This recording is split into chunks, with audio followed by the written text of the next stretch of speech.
নমস্কার, সোহাগের মা রান্নাঘরে আপনাদের সকলকে স্বাগত। এসেছি আজ এই মন্দিরটিতে। চৈত্র সংক্রান্তির ঠিক দুদিন আগে শুরু হয় নীলষষ্ঠী। সন্তানের মঙ্গলার্থে প্রতিটি মাই তার সন্তানের মঙ্গলের জন্য এই ষষ্ঠী পুজো করে থাকে। আমার বাড়ি থেকে মাত্র 2 মিনিটের পথ। জানেন, এই মন্দিরটি অসম্ভব সুন্দর, চারিদিকটি শান্ত স্নিগ্ধ, আর চারপাশে আছে সবুজ গাছ। প্রতি বছরই এইরকম নীল পুজো করে থাকি।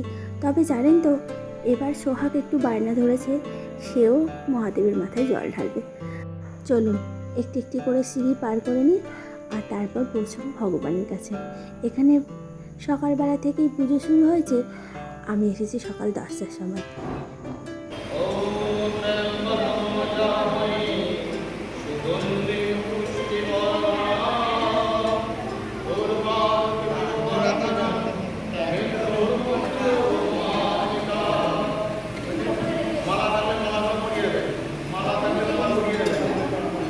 ঠাকুরমশাই ভীষণ সুন্দর মন্ত্র উচ্চারণ করে পুজো করছে।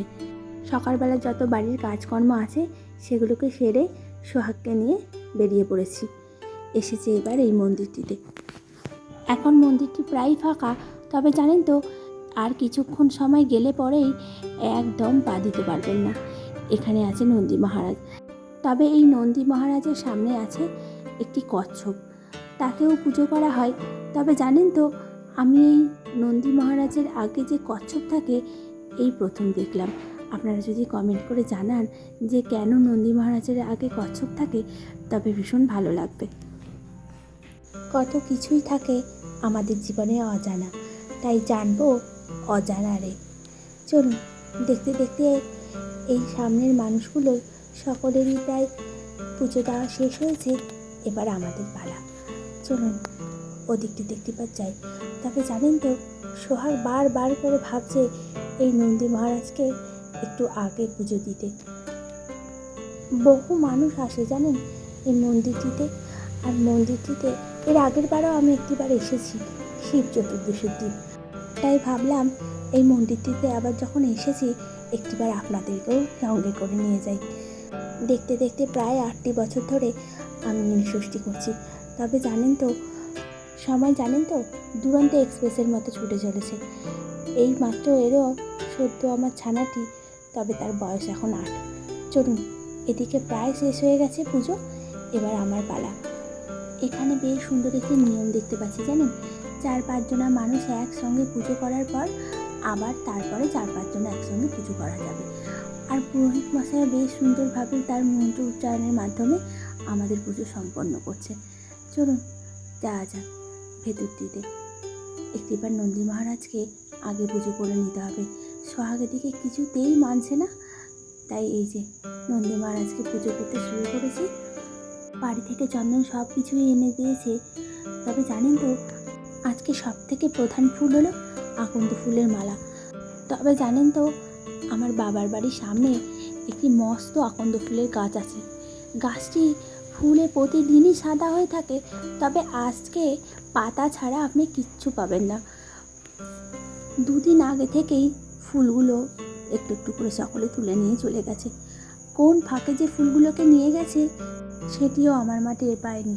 তবে জানেন তো, মার সঙ্গে একটিবার আলোচনা করছিলাম ফোনে যে ওই ফুলগুলোকে দিয়ে একটি যদি মালা গেঁথে দেওয়া যায়। তা আর কী করবো, সকলেই আজ আকন্দ ফুলের মালা মহাদেবের গলায় পরাবে। তাই যাই হোক, সেটি হয়তো ভগবানের ইচ্ছে। চলুন, টুকটুক করে সকলের প্রায় শেষ হয়ে গেছে, এবার আমাদের পালা শুরু হয়েছে। এদিকে ফলগুলোকে একটু একটু করে দিয়ে দেব। বাজার থেকে কালকে ঠাকুরের জন্য 5 ফল কেনা হয়েছিল। তবে জানেন তো, এই 5 ফলের মধ্যে প্রধান হলো বেল আর আতা, আর আমটি ছিল আমার বাড়ির গাছের। অসম্ভব ভালো লাগছে জানেন এই কাঁচা আমটি দেখে। বোটা সমেত কাঁচা আম নাকি দিতে হয় এই নীলষষ্ঠীতে। ঠাকুরমশাইকে বলছিলাম যে একটু যদি এই ফলগুলোকে সরিয়ে দেওয়া যায়, তবে আর পাশে যে মানুষজনরা আসবে তারা বেশ সুন্দরভাবে ফলগুলোকে দিতে পারবে। এদিকে সোহাগ একটি একটি করে ফলও দিচ্ছে। চলুন, পুজো আমাদের প্রায় শুরু হয়ে গেছে। এবার মহাদেবের মাথায় জল ঢালবো।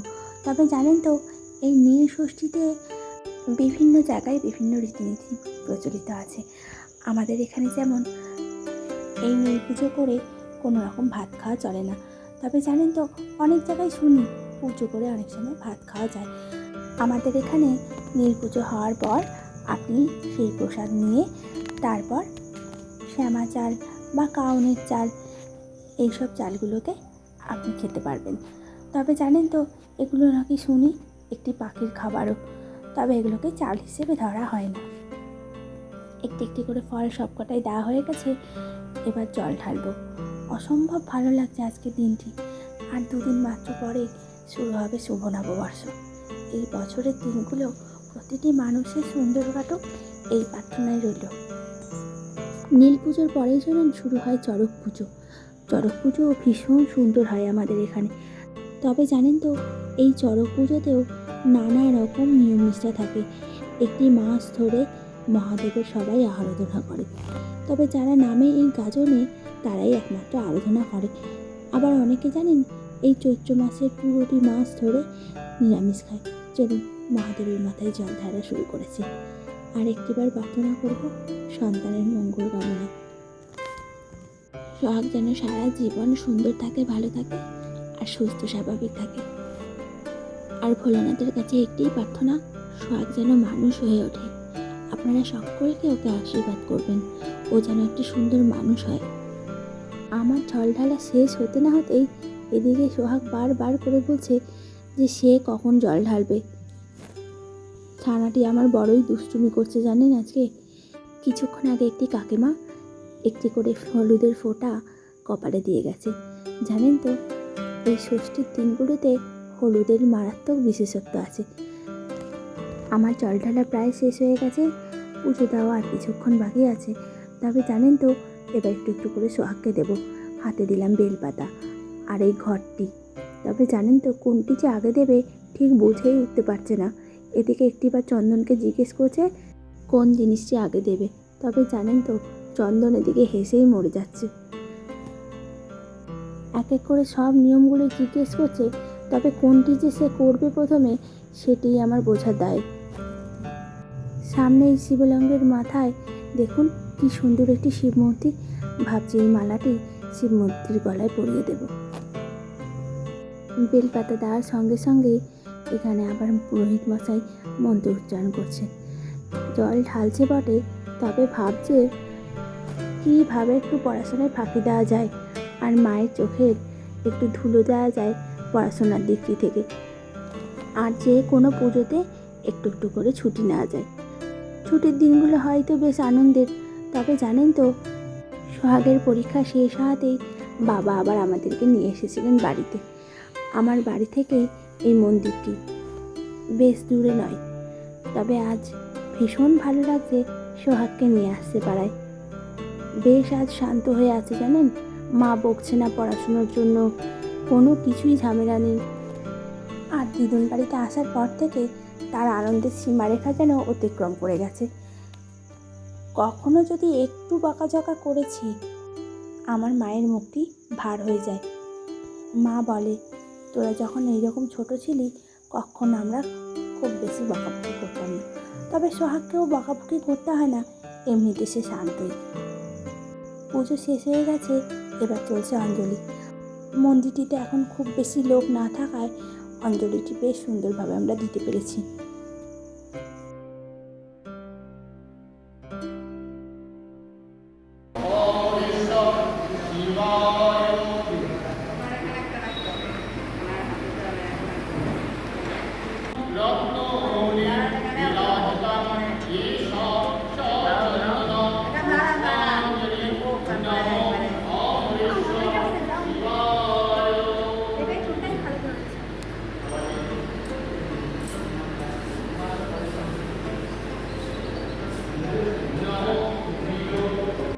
সিঁড়ি দিয়ে নামলে পরেই এরকম একটি ছোট্ট শিবলিঙ্গ আপনার সামনে দেখা দেবে।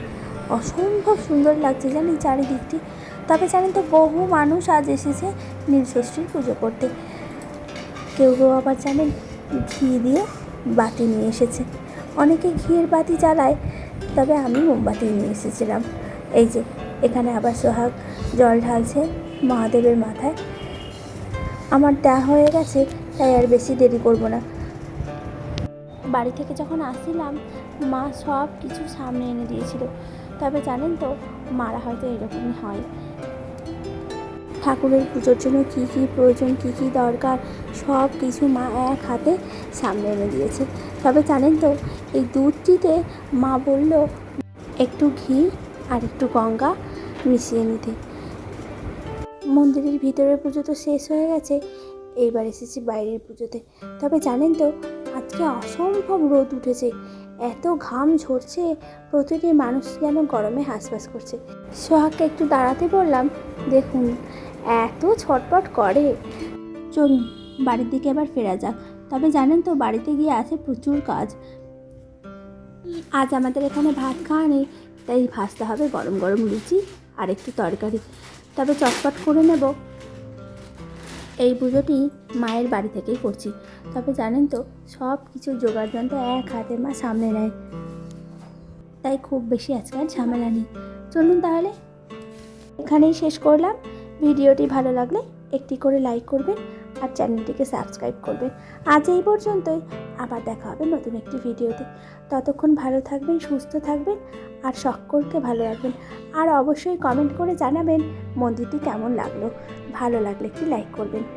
নীলষষ্ঠীর পুজোটি কেমন হলো একটিবার কমেন্ট করে জানাবেন। আজ তবে আসি, আবার দেখা হবে।